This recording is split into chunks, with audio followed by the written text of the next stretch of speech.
Hunchback girl, carry that bucket and go to the stream now. And better don't bring embarrassment to my family. Even the goats walk straighter than you. Who will ever choose a bent one like you? Go hide your face before you disgrace us. They said she was a curse. They said her back was bent because evil spirits touched her at birth. They said no prince would ever look at her twice.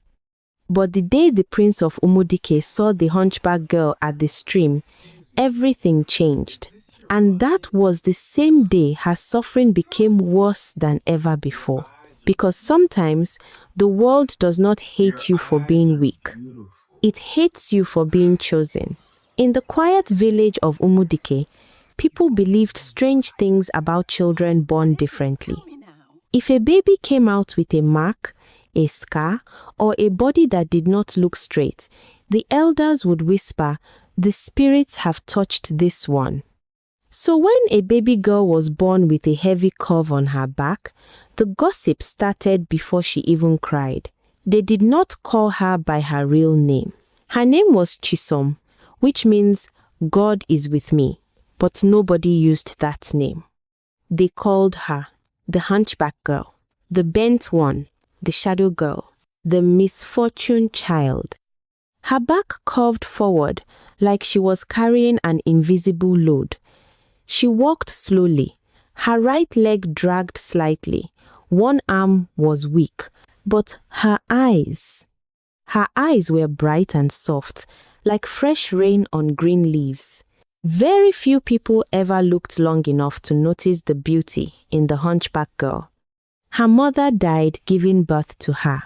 Some people said it was proof she brought bad luck, but her father, Papa Chike, never believed such cruel talk. Papa Chike was a simple cassava farmer.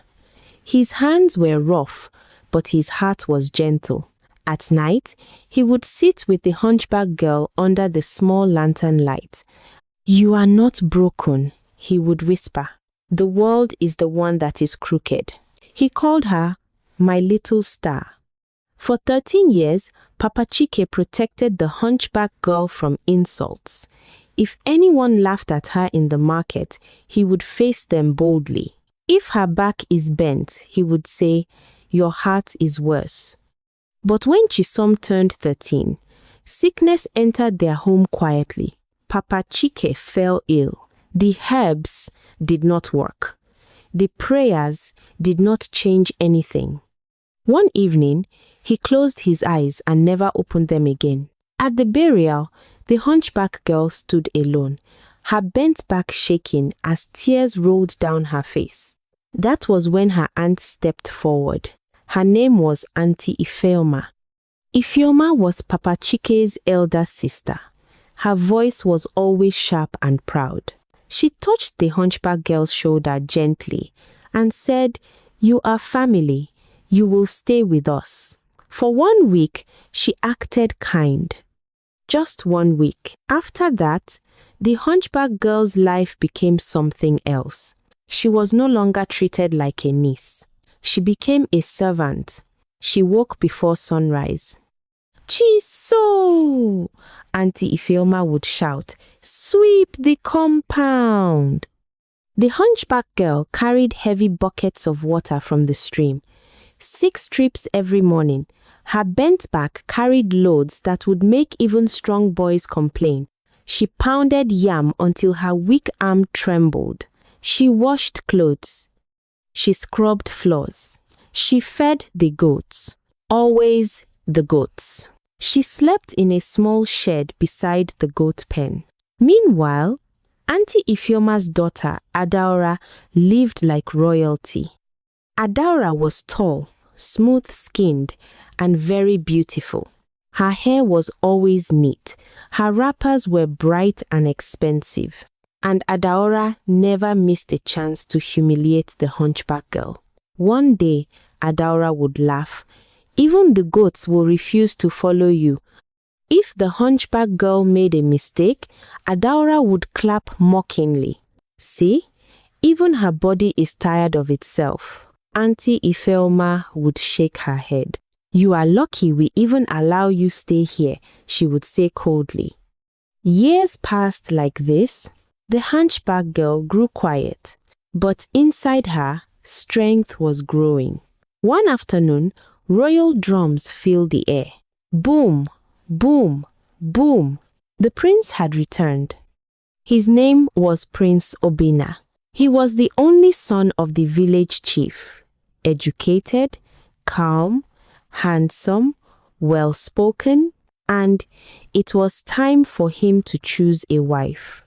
Auntie Ifeoma's eyes almost popped out in excitement. "Adaora," she screamed, "this is your chance. You must marry that prince." From that day, Adaora stopped doing everything. Special oils were rubbed on her skin. She practiced smiling softly. She practiced walking slowly. Auntie Ifeoma warned the hunchback girl every single day. "Do not let that prince see you. If he sees you, he will think our family carries bad luck. Stay with the goats where you belong." The hunchback girl said nothing. Then, one evening, something happened that nobody planned. Prince Obina was free that day. No meeting, no elders around him. He decided to take a quiet walk toward the stream just to breathe fresh air. At the same time, the hunchback girl was at the stream, as always, fetching water. Her wrapper was simple. No beads, no oil, no decoration. She bent carefully to fill her bucket. The sun touched her skin softly. There was no one there to mock her. No one there to shout. Just her. Natural, raw, quiet. Prince Obina stopped walking. He saw her. Not as the hunchback girl. Not as the bent one. He saw the way she struggled but did not complain. He saw the way she balanced herself with care. He saw her eyes. And in that moment, he noticed something nobody else had bothered to see. Her beauty, not the loud beauty of beads and makeup, but the calm beauty of strength. The prince stepped closer gently so he would not frighten her. She did not hear him at first. When she turned and saw him, her heart almost stopped. She tried to hide her face. But Prince Obina spoke softly. "You come here every day?" The hunchback girl nodded quietly. He looked at her eyes again. There was no pity in his face, only respect. "Your eyes are brave," he said. Nobody had ever spoken to the hunchback girl like that before. He helped her lift the bucket. That small moment changed everything. From that day, whenever Prince Obina entered the village square, his eyes searched. Not for Adaora, not for the girls dressed in gold beads, but for the hunchback girl. The gossip returned stronger than before. A prince looking at the bent one, this must stop. Auntie Ifeoma noticed the way the prince's eyes followed the hunchback girl. Her face became dark with anger.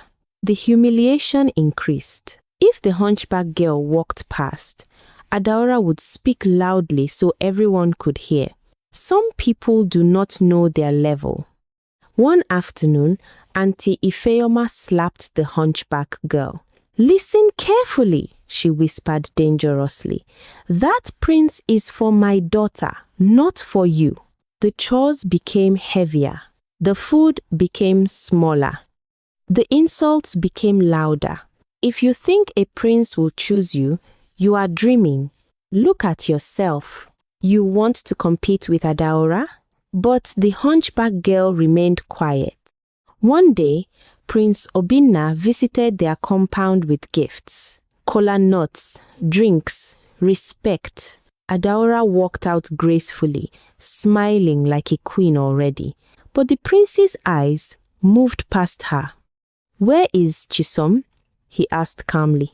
Silence filled the compound. Auntie Ifeoma forced a fake laugh. "Ah, that one? She is not fit to stand before you." Prince Obina's voice became firm. "I did not ask if she is fit. I asked where she is. The hunchback girl stepped out slowly from behind the house. Her wrapper was plain. Her hands were dusty from work, but her eyes were steady. The entire compound stared at her like she had committed a crime. Prince Obinna walked toward her, and in front of everyone, he bowed his head slightly. I see strength in you, he said, and kindness. Adaora felt her heart crack. Auntie Ifeoma's pride burned like fire. From that day, the cruelty doubled. The hunchback girl was mocked morning and night. But inside her heart, something had changed. For the first time in her life, someone had truly seen her, and that was more powerful than all the humiliation in the world. But Auntie Ifeoma was not ready to lose. Not to the hunchback girl. Not to the bent one she called a curse. And deep inside her heart, she began to plan something dangerous. Something that could either destroy the hunchback girl completely or change the destiny of Umudike forever. From the day Prince Obinna bowed his head slightly to the hunchback girl in front of everyone, peace left Auntie Ifeoma's heart completely. She could not sleep well at night. Each time she closed her eyes, she saw the prince standing in her compound, not looking at Adora, but looking at the hunchback girl. Her pride could not accept it. How can this happen? She muttered one night. After everything I have done for this family name, Adora was even worse. She stopped eating properly. She stopped smiling. Anytime she heard the hunchback girl's footsteps, anger filled her chest. This is your fault, Adaora would say. If you did not exist, my life would be perfect. But the hunchback girl did not answer back. She simply continued her chores. However, the prince did not stop visiting the village. In fact, he started coming more often. Sometimes he would go to the stream again, hoping to see her. Other times, he would pass through Auntie Ifeoma's compound on purpose. Each time, he asked simple questions. Is Chisom well? Has she eaten? Is she resting? And each time, Auntie Ifeoma forced a tight smile. She is fine, my prince. But inside the house, she would turn into a different person. You think you have won? She would hiss at the hunchback girl. Do you think a prince can marry someone like you? Over my dead body. The humiliation became more public. One market day, Auntie Ifeoma pretended to trip and pushed the hunchback girl in front of people. Oh, sorry, she said loudly. Her back blocked my way. I forgot it takes more space than normal. People laughed. The hunchback girl felt her face burn, but she did not cry. She remembered her father's voice. The world is the one that is crooked. Days later, an announcement was made in the village square. The elders and the chief had spoken. Prince Obinna would officially choose his bride at the New Yam Festival. The whole village became excited. Drummers practiced every evening. Women began cooking and preparing wrappers. Auntie Ifeoma went into full planning mode.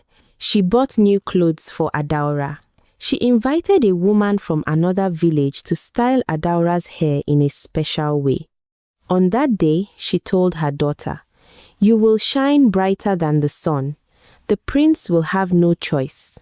Then she turned to the hunchback girl. "And you," she said coldly, "will not attend." The hunchback girl froze. "It is a village event," she said softly. Auntie Ifeoma's eyes became sharp. "You will stay here and cook. If I see you near that square, you will regret it." The day of the festival arrived. The village square was full. Colorful wrappers moved like waves. Music filled the air. Prince Obinna sat beside his father, the chief. Adaora looked beautiful. Many people whispered, "She is the perfect match." Back at the compound, the hunchback girl sat alone beside the cooking fire. She could hear the drums from far away. Her heart felt heavy, but she did not blame anyone. She was used to being left behind. Suddenly, she heard footsteps. She turned. It was Prince Obinna. She was shocked. "My prince?" He smiled gently. "I noticed you were not in the square," he said. "I came to see why." She lowered her eyes. "Auntie said I should stay." Prince Obinna looked around the compound. He saw the firewood, the pots, the empty yard. "You belong in that square as much as anyone," he said. She shook her head. "I am only the hunchback girl." He stepped closer. "No," he said calmly. "You are Chisom." Those words felt powerful. He stretched out his hand. "Come with me." Her heart beat fast. "What if they laugh?" "They already laugh," he replied gently. "But today, let them watch." Slowly, the hunchback girl stood up. They walked together to the square. At first, people did not notice. Then someone pointed. "Look!" Gasps filled the air. Auntie Ifeoma almost fainted. Adaora's smile disappeared immediately. Prince Obinna stood in the center of the square. He raised his hand, and the drums stopped. "My people," he said clearly, "today I will choose the woman who will stand beside me." Everyone looked at Adaora. She adjusted her wrapper confidently. Then Prince Obinna continued. "I will not choose by outer beauty alone. I will choose by strength, kindness, and heart." He turned and he walked toward the hunchback girl. The entire square became silent. Even the wind felt still. He stood before her. "I choose Chisom," he said. The noise that followed was loud. Some people gasped. Some protested. Auntie Ifeoma shouted, "This is madness." Adaora's eyes filled with tears of anger. But Prince Obinna did not move. "I have watched her," he said firmly. "I have seen how she suffers without hatred. I have seen how she works without complaint. I have seen her heart." He turned to the elders. "A wife must be strong inside, and she is stronger than anyone here." The chief looked at his son carefully. Then he looked at the hunchback girl. For the first time, the elders truly looked at her. Not at her bent back, but at her steady eyes. The chief nodded slowly. "If this is your choice," he said, "then we accept." Auntie Ifeoma felt like the ground had opened under her feet. She rushed forward. "She is a curse," she cried. Prince Obinna's voice became strong. "The only curse here is cruelty." The words hit hard. The crowd became quiet. Auntie Ifeoma could not speak again. Adaora lowered her head in shame. The hunchback girl felt tears roll down her cheeks. Not tears of pain, but tears of relief. For the first time, she was not hiding. She was not in the shed. She was not behind the goats.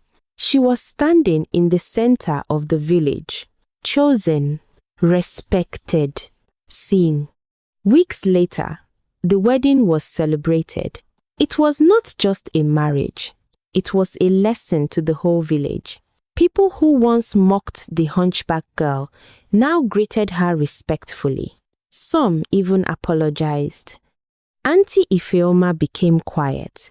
She no longer had the power she once used carelessly.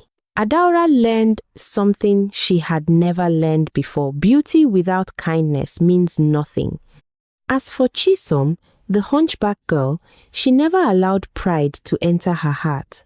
She treated everyone with kindness, even those who once hurt her, because she understood something very important. A bent back does not mean a bent destiny. And sometimes, the person the world rejects is the one God lifts highest. Moral lessons. True beauty is not in the body, but in the heart. Never judge someone by their appearance. Kindness and strength inside are more powerful than outer beauty. Humiliating others does not lift you higher. The one people reject today may be the one chosen tomorrow. Pride can blind you, but humility opens doors. No condition or disability can stop destiny when it is your time. And that is the story of the Hunchback girl, the bent one who became a queen. If this story touched your heart, if you believe no one should be judged by appearance, if you believe destiny cannot be stopped by humiliation, then this channel is for you. Here, we tell stories of strength, stories of rejection turning into honor, stories that remind you that being different is not a curse, it is power. Don't just watch and scroll away. Subscribe now. Turn on notifications. Join this family of dreamers and believers, because the next story might be the one that changes your life.